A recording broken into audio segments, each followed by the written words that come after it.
Bonjour à tous. Dans cette vidéo, nous allons travailler un petit peu cet élément-ci cylindrique. Vous noterez au passage que j'ai retrié un petit peu mes éléments, histoire de m'y retrouver. Euh, donc je vais commencer par cet élément-ci. Au niveau de sa structure, on va l'aborder d'une façon un peu plus simple que ce qu'on a vu jusqu'ici, enfin je trouve. Donc c'est une espèce de pile qu'on pourra redupliquer pour venir plaquer ici par la suite. Donc je vais passer en Edit Mode, venir sélectionner la face qui est ici. En termes de dimension, je vais l'aplatir un petit peu parce que c'est quand même fort. Et en même temps, je vais essayer de planquer les vides qui sont là. J'extruderai les segments qui sont sur l'élément bleu vers le bas. Donc on ne va pas la faire trop petite. Donc voilà au niveau de ces dimensions, ce que ça donne. Donc ça, je vous laisse faire des modifications chez vous. Et de mon côté, cela étant fait, je vais faire un inset. Je dis inset, mais oui, c'est inset face. Ici à l'intérieur, mettre à l'échelle après en cliquant sur le cercle, donc pour réduire la taille de ceci. Et ensuite, je vais simplement sélectionner les éléments que je souhaite faire ressortir. Donc, je regarde l'image de référence ici, ici. Bon, c'est à peu près, hein, on n'est pas... voilà. Zut. Je vais faire un CTRL Z, désélectionner ceci, et sélectionner quelques polygones ici. Voilà. Donc, une fois que cette sélection-ci est faite, je vais extruder la partie qui est là.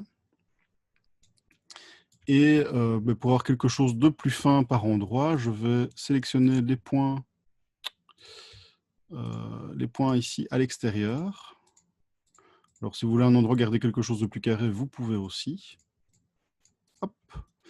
Et je vais faire une mise à l'échelle sur ces points-là, toujours globalement, donc ça se base comme ça sur le centre du cercle, ici, et je vais les abaisser. J'y suis allé peut-être un petit peu fort. Voilà. Je vais les déplacer donc vers le bas. Je n'ai pas fait de rotation sur mon objet, donc le système d'axe ne devrait pas poser problème. Et les abaisser un petit peu comme ceci. Donc au besoin, vous pourrez redescendre ceci. Vous pouvez faire des petits... du bivelage, de bivelleriser vos segments si vous le souhaitez. Maintenant, comme l'élément est petit, je vais le laisser tel quel. Maintenant, oui, c'est vrai que pour avoir quelque chose de plus lisse ici, ce qui serait intéressant, c'est d'activer le shade smooth. Je vais juste regarder pour voir si je peux éventuellement l'appliquer sur certains polygones. Ouais, ok. Donc ce qu'on va faire ici, on va tricher un petit peu, c'est-à-dire que je vais lisser certaines faces les unes avec les autres. Donc c'est Shift, Alt, Control pour faire le ring selection.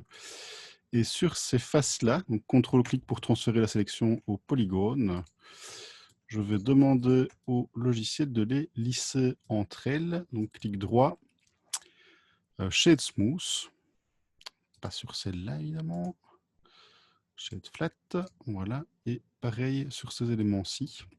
Donc ça m'évitera, dans mon cas, de tout subdiviser et puis de faire des petits bevels partout. Alors vous pouvez le faire, c'est pas interdit, mais ce n'est pas nécessaire non plus dans le cas présent. Et alors je vais lisser ces polygones-ci entre eux aussi. Par contre, je vais vérifier qu'ils ne lissent pas trop visuellement avec ce qui est là. Shade Smooth, oui. Oui, qui n'était pas indispensable en fait, je pense. Quoique, ouais, ici, je vais quand même le refaire. Je repasse sur les faces. Shade Smooth, pareil pour ceci. Et pareil pour ces polygones-ci. Alors, pour faire simple, pour ce genre de truc, ça se fait en un clic de souris dans ZBrush.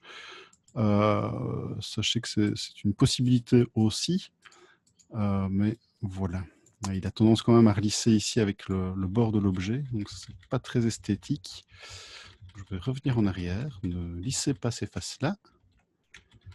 Ok. Alors pour ne pas avoir la ligne ici, je pourrais supprimer les segments en fait. Donc là, c'est un petit peu, ça va donner un rendu un peu différent. Je vais faire une grande face ici. Donc c'est un objet qui ne sera pas exportable en l'état vers trop de logiciels. Peut-être un limited dissolve? Non. Dissolve edge, faites un dissolve edge sur ceci, donc ça permettra d'avoir quelque chose de plus plat sur ces parties-là.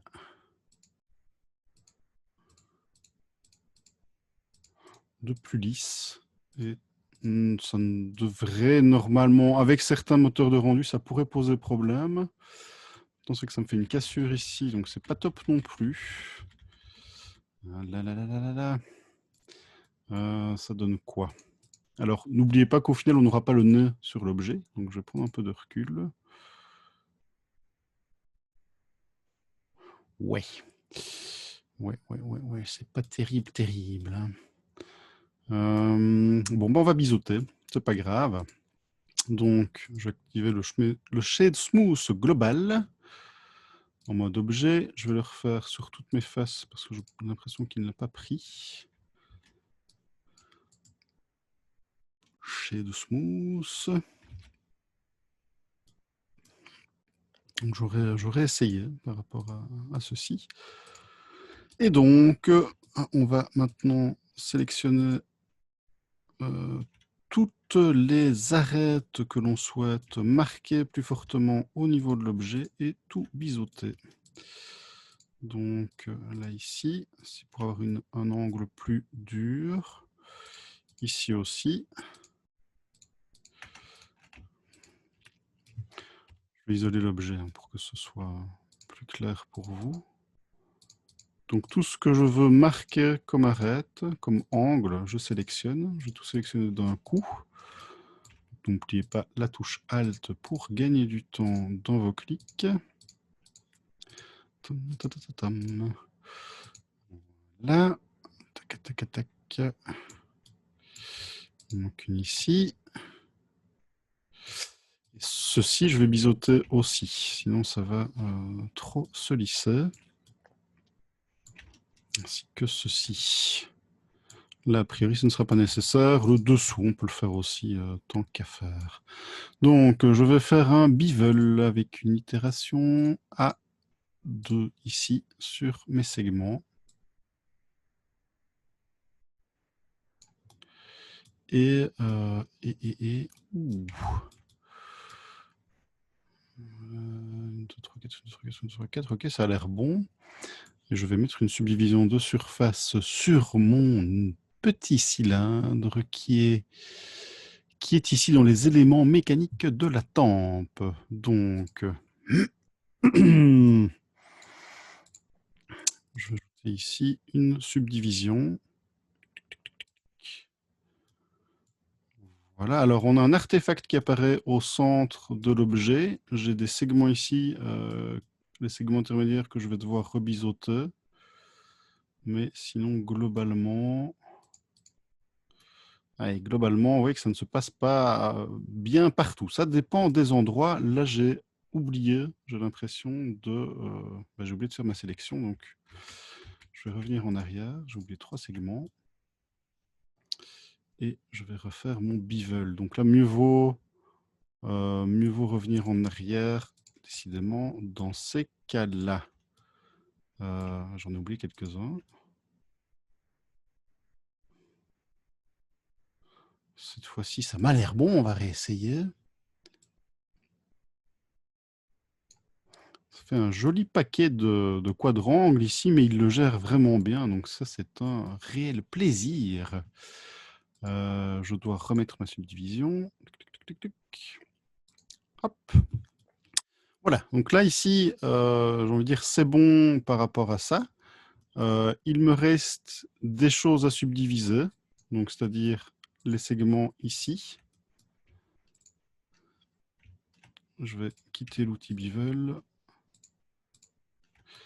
Et je ne vais pas aller trop loin, donc je rappelle que ça va générer des petits triangles à ce niveau-ci. Je le ferai peut-être après. Donc avant de faire ça, je vais optimiser un petit peu le centre de mon cylindre. Et donc pour ça, je vais essayer de générer des quadrangles. Donc on va principalement utiliser la touche joindre. Je vais reprendre mon objet en vue de profil. Et je vais sélectionner les points qui sont en vis-à-vis et les rejoindre. Alors on peut y aller progressivement, 2 par 2. C'est un peu fastidieux, mais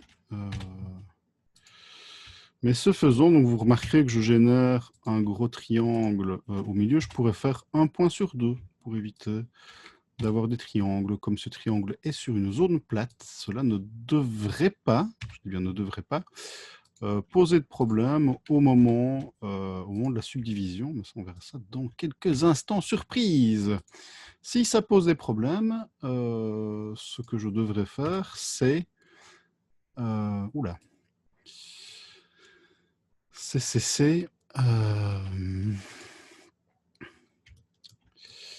Zut. Je vais fusionner les points au centre. Plusieurs fois. C'est supprimer un segment sur 2, en fait.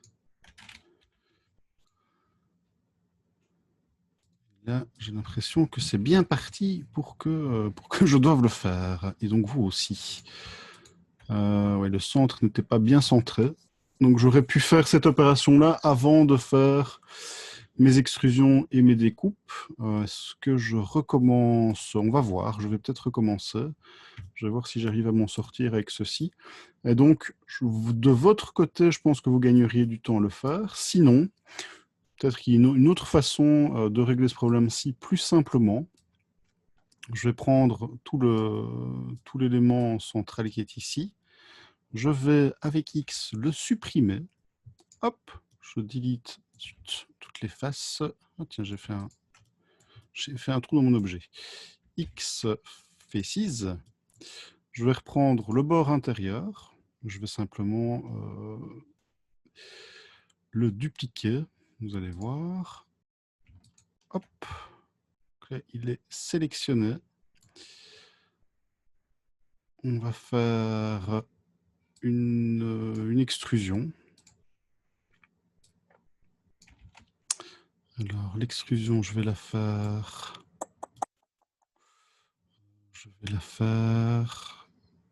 J'aimerais bien, je vais la faire en scalant. Et en maintenant... Non. Ça ne veut pas.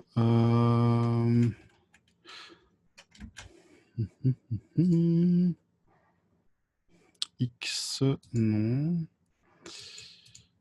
J'aimerais bien la faire en X et en Y. Je regarde un peu les options. Peut-être que c'est tout ici. Ça ne va pas mieux.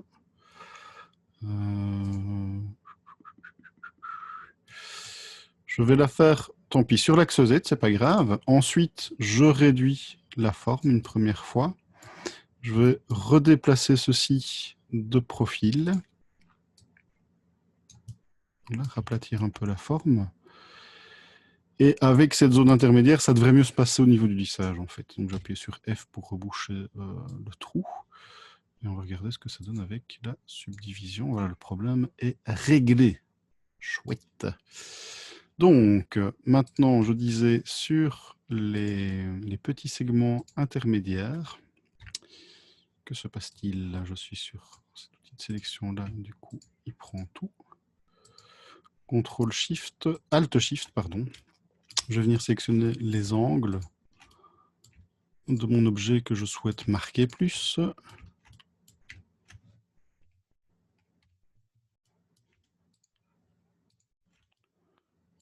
Voilà. Et je vais réduire la sélection de un segment pour ne pas avoir de triangle à cet endroit-là. Donc je viens dans Select, More Less, et je vais faire un Less cette fois-ci. Zut. Il ne veut pas me le faire. C'est embêtant ça. Sélection. Sélection, sélection. More Less. Dommage. Normalement, il aurait dû réduire la sélection de un segment. Ici, il n'a pas voulu. Pourquoi est-ce qu'il me sélectionne ces segments-là quand je fais un contrôle? Je reteste quand même par acquis de conscience que le less ne fonctionne pas. Non, le less ne fonctionne pas. C'est dommage. Comme quoi chaque soft a ses forces et ses faiblesses. Ça prend un petit peu plus de temps que prévu. Mais là où on gagnera, c'est qu'on va réutiliser cet objet pour le mettre à l'arrière du visage. Donc là, maintenant que mes angles sont sélectionnés, je peux faire mon bevel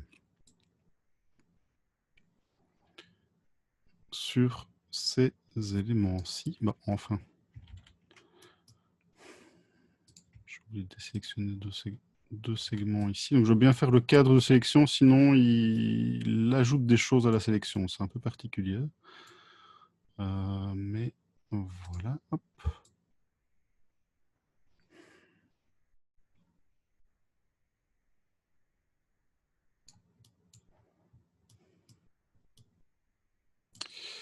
Il me fait des petits triangles ici. On pourrait s'amuser à fusionner les points.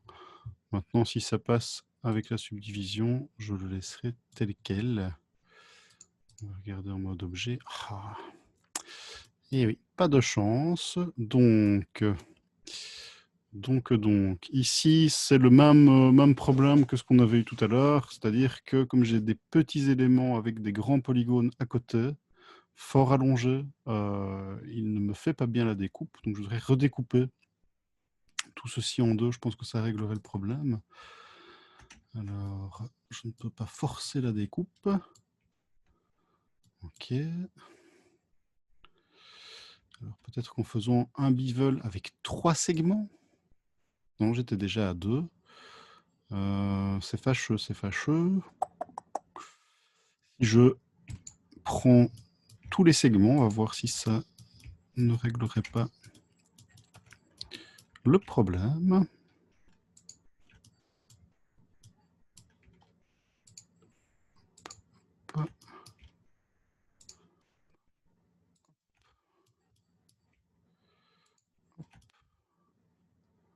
Là, j'ai tout pris, j'ai tout sélectionné. Je retente un petit bevel. A priori, ça ne devrait pas beaucoup mieux fonctionner, mais on ne sait jamais.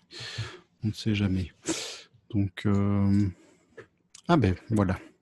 Ça se passe déjà mieux. Donc, il y a maintenant un 5 côtés ici qu'on pourrait solutionner en faisant un cut jusque-là et puis au point qui est ici, ou en reconnectant, vous voyez, avec l'élément qui est en vis-à-vis. Donc, on va le faire. Tant qu'à faire.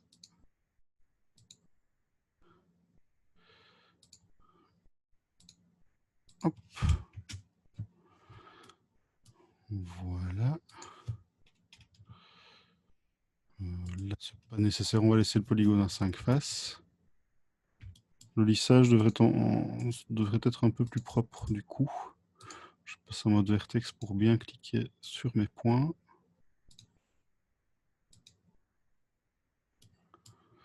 Je rappelle que vous pouvez aussi utiliser la touche joindre dans ces cas-là. Est-ce que ça va bien fonctionner au vu de la structure de l'objet? C'est à tester. Je vais tester ça tout de suite. Si j'appuie sur J, non, il coupe pas super bien. Donc c'est mieux faire la découpe à la main.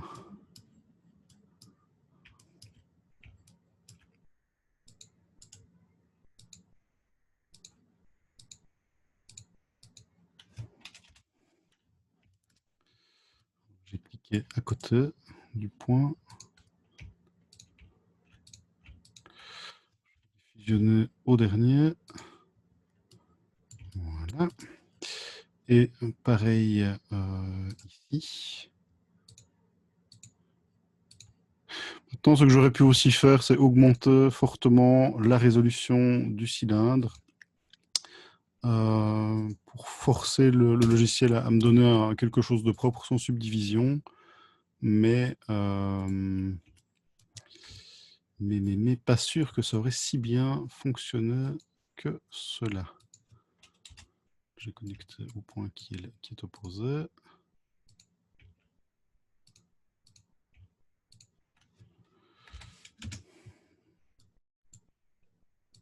Et il y a un tout petit artefact qui apparaît. Alors en faisant ça, je le supprime en fait.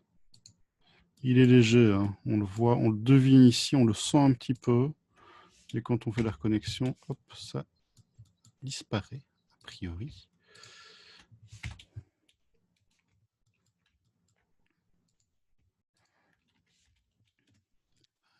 Ici. Donc, si je regarde le final, voilà, j'ai quelque chose d'assez propre, de très propre en fait. Donc, beaucoup mieux que la première version de l'objet, donc ça en valait la peine. Donc voilà, comme quoi, rien ne remplace le biseautage. Je rappelle que pour les manquettes ici, il y a un peu trop de segments dessus, ça se fera dans la 3e étape. On optimisera un peu les objets pour que ce soit encore plus joli.